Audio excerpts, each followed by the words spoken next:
گاڑی گیٹ سے نزدیک روکنے کے بعد وہ اس کے اترنے کا منتظر تھا۔ حجاب کی نظریں سنجیدہ چہرے والے حنان پر آ ٹھہری۔ اس نے کتنا ہرٹ کیا تھا آج اسے، یہ سوچ کر دل ہی دل میں وہ شرمندہ ہونے لگی۔ حنان، وہ آہستگی سے پکاری۔ اس عرصے میں پہلی بار اس نے نگاہیں اٹھا کر اسے دیکھا۔ I am sorry. اس کی آنکھوں میں تکتی وہ بس اتنا بول سکی۔ وہ دھیمے پن سے مسکرا دیا۔ ڈونٹ بی یار، اور ہم اب بھی دوست ہیں، اچھا یہ جان لو تم۔ اس کی پریشانی کم کرنے کو وہ ہلکے پھلکے انداز میں گویا ہوا۔ حجاب اداسی سے مسکرا دی۔ اندر نہیں آؤ گے؟ پرس سنبھالتے ہوئے اس نے پوچھا۔ آج نہیں آ سکتا، پھر کسی دن، شائستگی سے کہہ کر اس نے انکار کیا۔ ایسے کیسے؟ امی سنیں گی اگر کہ ان کے لاڈلے بیٹے کو میں نے دروازے سے بیچ دیا تو میری شامت آ جائے گی۔ اس نے خود اصرار کرنے کے بجائے عالیہ بیگم کا حوالہ دیا، جسے سن کر وہ ہنسا۔ ہاں یہ تو ہے، تمہیں میری وجہ سے ڈانٹ نہیں پڑنی چاہیے، چلو میں ان سے مل کر پھر جاتا ہوں۔ حنان نے رضامندی دکھاتے ہوئے گاڑی کا انجن بند کر دیا۔ یہ ہوئی نا بات؟ وہ کھل کر مسکراتی ہوئی گاڑی سے اتر آئی۔ دانیال چلو اٹھو پھپھو کی جان، گھر پہنچ گئے ہیں ہم۔ سیٹ کا دروازہ کھولے وہ اسکول یونیفارم میں سوتے ہوئے دانیال کو جگانے لگی۔ شدید گرمی کے بعد گاڑی کے اے سی کی ٹھنڈک فراہم ہوتے ہی اس کی آنکھ لگ گئی تھی۔ حجاب کی پکار پر وہ آنکھیں ملتا اٹھ گیا۔ شاباش آ جاؤ۔ اس کا بیگ تھامتے ہوئے دوسرے ہاتھ سے اس نے اس کے بکھرے بال سنوارے۔ حنان بھی اتر کر اب گاڑی لاک کرتے ہوئے ان دونوں کے ساتھ ہو لیا۔ دانیال بیل بجانے ہی لگا تھا جب حجاب نے روک دیا۔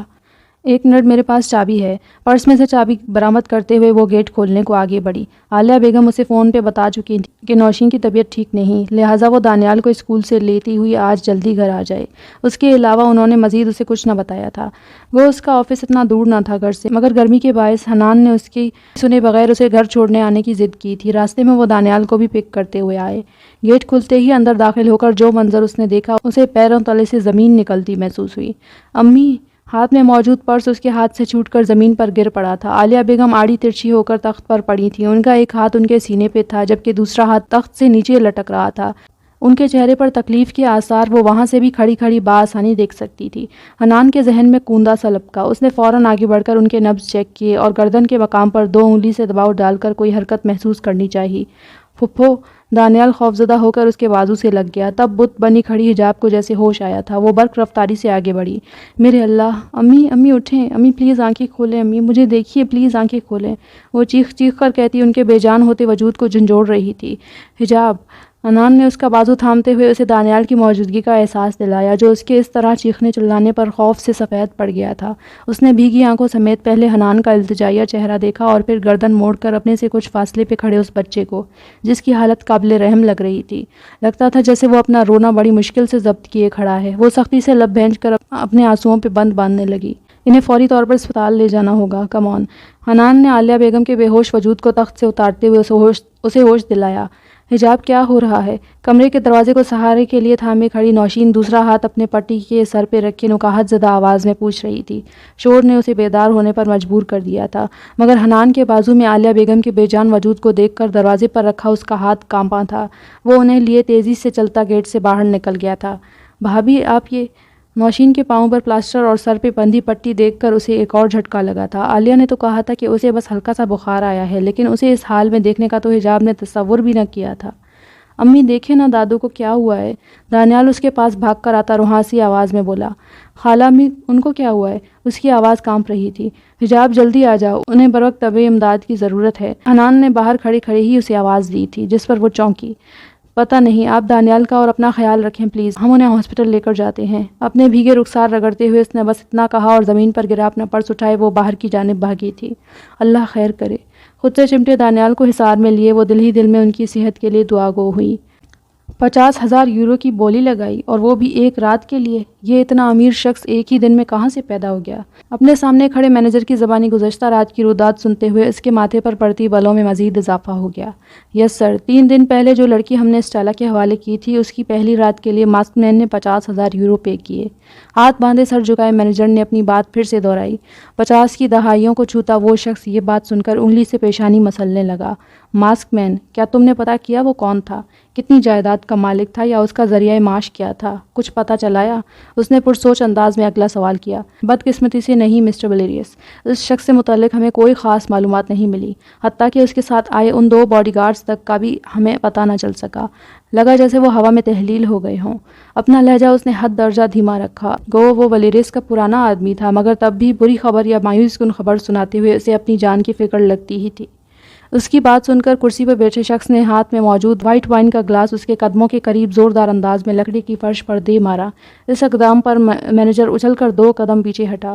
نالائق انسان، کہتے ہو وہ ہوا میں تحلیل ہو گیا؟ ایک ایسا شخص تمہارے ہاتھ سے نکل کر ہوا میں غائب ہو گیا جس نے ایک رات میں 50,000 یورو اڑائے، وہ بھی ایک لڑکی پر۔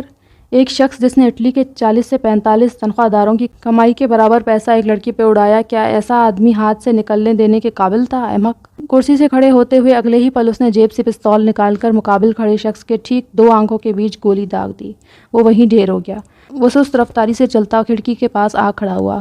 کروز کی گول روشن دان نما کھڑکی کے شیشے سے بہہ رہا روم کا نیلا رنگ اور اس کے نزدیک واقع آبادی کے چھوٹے چھوٹے کئی جزیروں کی شکل میں بٹے شہروں کے حسین عکس اس کی گولڈن براؤن آنکھوں سے ٹکرا رہے تھے۔ یہ سب نظارے بھی اس کی جھریوں زدہ پپوٹے والی آنکھوں کو متاثر کرنے میں ناکام رہے۔ کون تھا وہ؟ اس کام کے پیچھے کیا مقصد تھا اس کا؟ کیا مجھے اس نے چیلنج کیا ہے؟ ایک نیا امیر آدمی میری ناک کے نیچے راتوں رات اس شہر میں پیدا ہو گیا اور مجھے خبر نہ ہوئی؟ کیوں چھپا ہے وہ؟ کیوں؟ اس کی نگاہیں اپنے مینیجر کی پھٹی پھٹی آنکھوں والی لاش پر پڑی۔ وہ اس لیے نہیں مارا گیا تھا کہ اس نے اپنے مالک کو بری خبر سنائی، بلکہ وہ اس لیے اپنی جان سے ہاتھ دھو بیٹھا کیونکہ اس نے اس خبر کو بہت ہلکا لیا تھا، ایسی خبر کو ہلکا لیا تھا جس نے اس کے مالک کا سکون رخصت کیا تھا، ایک ایسے آدمی سے متعلق خبر کو ہلکا لیا تھا جس کا چہرہ ولیریس کے پاس نہ تھا، نہ کوئی معلومات تھی اس سے متعلق، ایک بے چہرہ بے نام شخص، جانے وہ دوست تھا یا دشمن؟ یہ سوال اسے بے چین کر رہے تھے۔ بہت سالوں بعد کسی نے آج اسے بے سکون کیا تھا۔ شام ڈھلنے کے قریب تھی، آسمان کی نیلاہٹ اب سیاہی میں تبدیل ہو رہی تھی، مگر شہر کی جلتی روشنیاں یہ فرق محسوس ہی نہ ہونے دے رہی تھی کہ اندھیرا چھانے لگا ہے۔ ٹیرس کے گرل پر بازو ٹکائے وہ سامنے سڑک پر دوڑتی بھاگتی ٹریفک کو دیکھ رہا تھا، البتہ دھیان کے تانے بانے کہیں اور ہی تھے۔ پشت پر ابھرتی آہٹ سن کر اس نے گردن ذرا سی گھمائی۔ تم ادھر کیوں کھڑے ہو؟ آ جاؤ یہاں، دروازے پر استادہ حدید کو دیکھ کر کہا۔ پکار پر وہ اس کے نزدیک چلا اور اسی کی طرح ہاتھ گرل پر رکھ کے وہ اپنے گھر کے سامنے نظر آتے اس مصروف سی سڑک کو دیکھنے لگا۔ توجہ اس کی بھی مکمل طور پر بھائی کی جانب ہی تھی۔ وہ کچھ کہنے کی کوشش میں تھا، شاید الفاظ نہیں مل رہے تھے اپنی بات بیان کرنے کو۔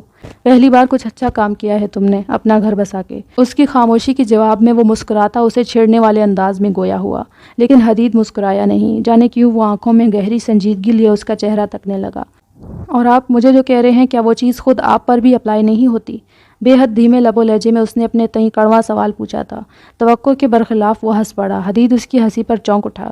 میری بات الگ ہے یار، میں تمہاری طرح 24 سالہ نوجوان تھوڑی نہ ہوں اب۔ ہاتھ کا ہلکا سا مکہ بنا کے اس کے شانے پہ رسید کرتے ہوئے جواب دیا۔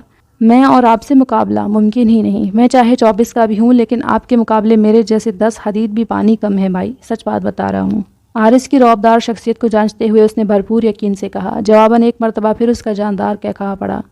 ارے کہاں یار، وہ پرانی ہو گئی بات اب۔ سیاہ بالوں پہ ہاتھ پھیرتے ہوئے اس نے اپنے متعلق رائے دی، جسے سن کر وہ نفی میں سر ہلانے لگا۔ اتنی بھی پرانی کہاں ہوئی، صرف 36 کے ہیں آپ، اور یہ بات آپ بھی جانتے ہیں کہ مرد کبھی بوڑھے نہیں ہوتے۔ حدید نے اپنی بات پر بھرپور زور دیتے ہوئے کہا۔ اس بار وہ مسکرایا تلخی سے۔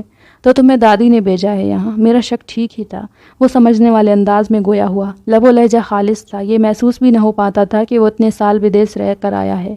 اس کی بات پہ وہ گڑبڑا سا گیا۔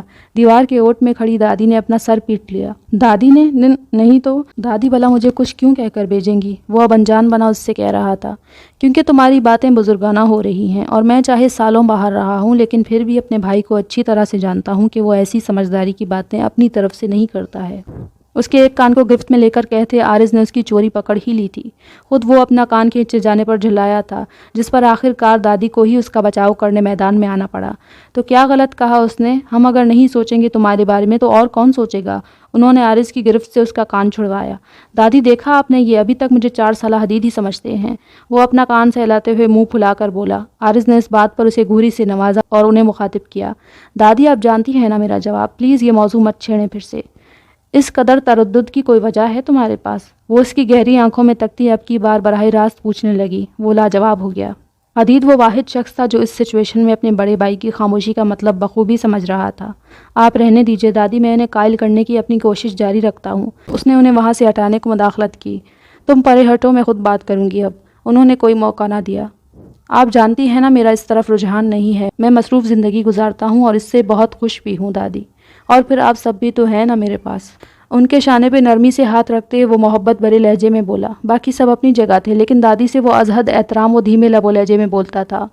ہم سب آخر کب تک تمہارے ساتھ ہوں گے میرے بچے؟ میں بوڑھی جان آج ہوں کل نہیں، یہ چھوٹا حدید بھی اب بڑا ہو کر گھر بار والا ہو گیا ہے، تم کیسے پوری زندگی تنہا رہ کر بنا ساتھی کے گزارو گے؟ کیا میرا اتنا بھی حق نہیں کہ اپنے رب کی طرف سے بلاوا آنے سے پہلے اپنے جگر پارے کی خوشیوں بھری حیات دیکھ سکوں؟ وہ اب جذباتی ہو رہی تھی، جس سے عارض مشکل میں پڑ رہا تھا۔ اس سے پہلے وہ جب بھی ان کے پاس ان سے ملنے آتا جاتا رہا تھا تب انہوں نے اتنا زور نہیں دیا تھا اس پہ جتنا آج دے رہی تھی۔ آپ آئیں، ادھر بیٹھیں۔ انہیں تھامے وہ پاس پڑی کرسی تک لے آیا۔ حدید کو اپنا آپ ایکسٹرا لگ رہا تھا، یا شاید وہ عارض کو مشکل میں گھرتے دیکھنے کا خواہاں نہ تھا۔ خیر جو بھی بات تھی، وہ وہاں سے الٹے قدموں واپس پلٹ گیا تھا۔ ان کے سامنے دوسری کرسی کھینچ کر وہ بیٹھا۔ اس نے گہرا سانس بھرا اور گویا ہوا۔ آپ ایسا کیوں سوچتی ہیں؟ اللہ آپ کا سایہ ہمارے سروں پر قائم رکھے دادی۔ رہی بات آپ کی خواہش کی تو وہ حدید نے مکمل کر دی ہے۔ اس کے بچے ہمارے گھر میں رونق و خوشی کا باعث بنیں گے اور ہمارے خاندان کا مستقبل ہوں گے۔ پھر میرا گھر بسانا یا نہ بسانا اتنا ضروری نہیں۔ اپنی زندگی سے میں بہت مطمئن ہوں، اس لیے یہ نہیں چاہتا کہ کوئی اور اس میں شریک ہو کر اسے اتل پتل کر دے۔ اس کی یہ تفصیلی وضاحت اور خدشے سن کر وہ مسکرا دی اور اس کے سر پہ شفقت سے ہاتھ پھیرا۔ میرے بچے، یہ جو نصف سے بہتر ہوتے ہیں نا، یہ ہماری تکمیل کے لیے ہی ہماری زندگیوں میں آتے ہیں۔ اسے اتل پتل کرتے ہیں تاکہ پھر نئے سرے سے اسے سنوار سکیں، نکھار سکیں۔ تم دیکھنا، جو تمہاری جیون ساتھی ہوگی نا، وہ تمہارا ہر خدشہ زائل کر دے گی، تم سے ڈھیروں محبت کرے گی، اتنی کہ تمہیں اس کے بغیر پھر اپنی اس تنہائی سے وحشت ہونے لگے گی۔ اس کی موجودگی تمہارے دل اور آنکھوں کو ٹھنڈک دے گی۔ اس کے آ جانے کے بعد اس کے بغیر پھر دل نہیں لگا کرے گا۔ ان کی بوڑھی آنکھوں میں امیدوں کی ڈھیر ساری کرنیں جگمگا رہی تھیں، جن سے وہ اس کا دل بھی روشن کرنا چاہتی تھیں۔ دوسری جانب وہ سوچ میں پڑ گیا تھا۔ اس کے پاس دلیل ختم ہو رہی تھی، وجہ کوئی باقی نظر نہیں آ رہی تھی انکار کے لیے۔ یوں بھی وہ صفا چٹ انکار کر کے ان کا دل نہیں دکھانا چاہتا تھا۔ آپ کیا چاہتی ہیں دادی؟ وہ جاننے کے باوجود بھی ان کی رائے پوچھ رہا تھا۔ مجھے ایک موقع دو تاکہ میں اپنے شہزادے کے لیے ایسی شہزادی ڈھونڈ سکوں۔ ان کے لہجے میں آس تھی۔ وہ کچھ کہنے ہی لگا تھا جب آنکھ کنارے سے اس نے حدید کو ایک بار پھر دروازے میں کھڑے پایا۔ دادی کی اس کی جانب پشت تھی، لہٰذا وہ نہ دیکھ سکی۔ وہ اسے اشاروں کنائیوں میں کچھ بتانا چاہ رہا تھا، عارض کو البتہ اس کی سمجھ نہ آئی۔ اس بار میں تمہارے منہ سے انکار نہیں سننا چاہتی، بتائے دے رہی ہوں۔ ان دونوں سے انجان وہ قطعیت سے کہہ رہی تھیں۔ ان کی بات پر حدید کی جانب سے نگاہیں ہٹاتے ہوئے وہ ان سے مخاطب ہوا۔ ٹھیک ہے دادی، لیکن میری بھی ایک شرط ہے۔ مثبت جواب دیتے ساتھ ہی ذرا ٹھہر کر کہا۔ خلاف توقع اس بار تردید نہیں کی گئی۔ کیسی شرط؟ اپنی خوشی کا اظہار کرنے سے قبل وہ اس کی شرط جان لینا چاہتی تھی۔ میں شادی اپنی چوائس کی لڑکی سے کرنا چاہوں گا۔ پہلے میں نے اس بارے میں سنجیدگی سے نہیں سوچا تھا، لیکن اب آپ کو یقین دلاتا ہوں کہ میں آپ کی اس خواہش پر عمل کروں گا۔ مجھے تھوڑا وقت دیں۔ ان کے ہاتھ تھام کر کہتا وہ گویا انہیں دنیا بخش گیا۔ کیا تم سچ کہہ رہے ہو؟ ان کی آواز اور ناتواں وجود خوشی سے کانپنے لگا۔ انہیں اپنی سماعتوں پر یقین نہ آ رہا تھا۔ بالکل سچ۔ چہرے پر مبہم سی مسکراہٹ سجائے وہ یقین دہانی کروا رہا تھا۔ اس کا جواب سن کر جہاں دادی آسمانوں پہ اڑ رہی تھی، وہیں حدید حیرت سے اچھل پڑنے کے قریب تھا۔ وعدہ؟ انہوں نے اپنی ہتھیلی اس کے سامنے پھیلائی، جسے دیکھ کر عارض بے بسی سے لب کاٹنے لگا۔ کیا تم وعدہ کر رہے ہو مجھ سے؟ اسے یوں چپ دیکھ کر انہوں نے پھر مخاطب کیا، جس پر اس بات میں سر ہلاتے ہوئے اس نے ایک ہاتھ ان کے ہاتھ تلے رکھا اور دوسرا ہاتھ ان کے ہاتھ پہ رکھتے ہوئے اپنی بات پر مہر ثبت کی۔ میں آپ سے وعدہ کرتا ہوں دادی ماں، آپ کو مایوس نہیں کروں گا۔ اس بار جب وہ بولا تو لہجہ قدرے شانت و مضبوط تھا۔ پھر ٹھیک ہے، تو اپنی پسند سے ہی کر لینا میرے چاند، بس تو مان گیا میرے لیے یہی بہت ہے۔ اس کی بلائیں لے کر انہوں نے محبت سے اس کی پیشانی چوم لی۔ اس کی گھنی پلکوں تلے موجود گہری آنکھوں کی چمک ان کی خوشی دیکھ کر ہی دگنی ہو گئی۔ میں جا کر ابھی تمہارا صدقہ دے آتی ہوں۔ اللہ تمام بلاؤں اور آفتوں کو تم سب سے دور رکھے میرے بچوں۔ بڑھتے جذبات سے اپنی آنکھوں میں امڑ آئی نمی پہنچتے ہوئے وہ اٹھ کھڑی ہوئی۔ حدید ان کو آتے دیکھ کر تیزی سے پیچھے ہٹ گیا۔ دادی اسے سوچوں میں غلطاں کر کے خود وہاں سے جا چکی تھی۔ حنان کی مدد سے وہ انہیں لیے آنن فانن قریبی اسپتال پہنچی تھی۔ انہیں یوں دیکھ لینے کے بعد حجاب کی اپنی حالت بھی غیر ہو رہی تھی۔ اس کا گندمی رنگت والا چہرہ مزید زرد پڑ گیا تھا۔ براؤن آنکھیں ضبط کرتے کرتے سرخ ہو گئی تھیں۔ عالیہ بیگم کو ایمرجنسی میں لیا گیا تھا۔ چیک کرنے کے بعد ڈاکٹروں نے اس کے خدشے کی تصدیق کر دی۔ انہیں ہارٹ اٹیک آیا تھا اور یہ دوسرا تھا۔ پہلا عمر صاحب کے انتقال کی خبر سے آیا تھا اور اب دوسرے کی وجہ خود حجاب تھی، جس سے ابھی وہ یکسر بے خبر اور انجان تھی۔ راہداری میں موجود کرسیوں میں سے ایک پر وہ بیٹھی تھی، ہاتھ سینے پر باندھ رکھے تھے، ایک گھٹنے کو وہ بے چینی سے ہلا رہی تھی۔ حنان اس کے نزدیک ہی کھڑا تھا۔ وہ اچھی طرح جانتا تھا کہ وہ جو خود کو مضبوط ظاہر کرنا چاہ رہی ہے، وہ اصل میں اندر سے بھربھری مٹی کی مانند ڈھہ رہی تھی۔ حجاب ڈونٹ وری، وہ ٹھیک ہو جائیں گی۔ اس کی جانب دیکھتے ہوئے حنان نے تسلی آمیز لہجے میں کہا، کیا بات ہو سکتی ہے؟ ایسی کیا بات انہیں پتہ چلی ہوگی اچانک کہ وہ اس حال کو پہنچ گئی؟ اسے کچھ سمجھ نہیں آ رہا تھا، عالیہ نے آخر کیا چھپایا تھا اس سے؟ تم جانتی تو ہو ان کی یہ حالت کس وجہ سے ہوئی ہوگی۔ وجدان بھائی کا اس طرح تم سب سے دور جانا کیا کم پریشانی کی بات ہے؟ وہ اسے بال کی کھال نکالتے دیکھ کر بولا۔ پتہ نہیں حنان، اللہ جانے بات یہی تھی یا کچھ اور۔ وہ اب تک ہر قسم کی حالات کا سامنا کر چکی تھی، جسے مد نظر رکھ کر وہ ہر چھوٹی سے چھوٹی بات کو بھی گمبھیرتا سے سوچنے لگی تھی۔ ایسا مت کہو یار، تم خواہ مخواہ وہم کر رہی ہو، آنٹی کو کچھ نہیں ہوگا، تم بس خود کو سنبھالو۔ اس سے اس کی یہ حالت دیکھی نہیں جا رہی تھی، جی کرتا تھا کہ حجاب کے وجود سے جڑے ہر دکھ کو چن کر اس سے کہیں دور پھینک آئے، لیکن یہ حق بھی تو وہ نہیں دیتی تھی اسے۔ طیب صاحب ابھی اسپتال پہنچے تھے، راہداری میں ان دونوں پر نگاہ پڑتے ہی وہ تیزی سے وہاں آ گئے۔ کیا ہوا حنان، بھابھی کی طبیعت اب کیسی ہے؟ ان کی آواز پر حجاب نے بھی پہلی بار سر اٹھایا۔ ٹھیک تو نہیں کہہ سکتے انکل، ہارٹ اٹیک آیا ہے انہیں، وہ روحانسی آواز میں انہیں جواب دے گئی۔ نمکین آنسو نگلتے نگلتے اس کا گلا سوکھ کر کانٹا ہونے لگا تھا۔ تم فکر مت کرو بیٹا، بھابھی بڑی ہمت والی ہیں، انشاءاللہ وہ بہت جلد صحت یاب ہو جائیں گی۔ اس کے سر پر دست سے شفقت رکھتے ہوئے انہوں نے سنجیدگی سے کہا۔ ان کا اپنا دل دکھ سے بھر رہا تھا اسے یوں دیکھ کر، آخر کو وہ ان کے عزیز دوست کی بیٹی تھی۔ طیب صاحب کی بات پر اس نے محض سر ہلایا۔